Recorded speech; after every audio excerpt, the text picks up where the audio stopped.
নাটোরের লালবাজারে শারদীয় দুর্গোৎসবকে ঘিরে তৈরি হচ্ছে ব্যতিক্রমী এক প্রতিমা। কাঠ, বাঁশ, পাট আর বিচালির ফ্রেমে গড়া দুর্গা ও দেবদেবীর আকৃতিতে এবার ব্যবহার করা হয়েছে ২০ কেজি পাট।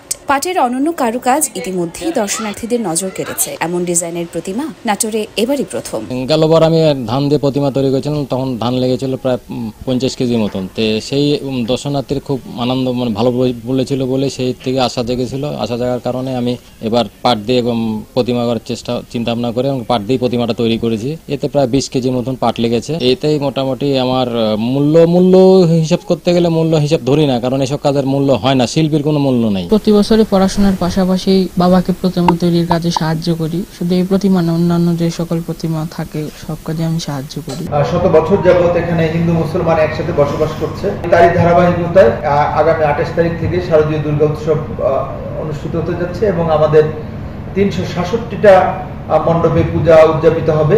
দুই একটা কম বেশি হতে পারে। ইতিমধ্যে পুলিশ পূজার নিরাপত্তার জন্য সর্বাত্মক প্রস্তুতি গ্রহণ করেছে।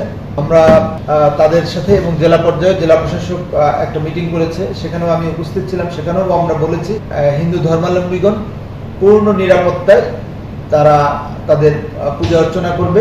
নাটোরে এবার ৩৬৭টি মণ্ডপে দুর্গা উৎসব অনুষ্ঠিত হবে। ষষ্ঠীতে দেবীর আগমন গজে আর বিজয়া দশমীতে গমন হবে দোলায়।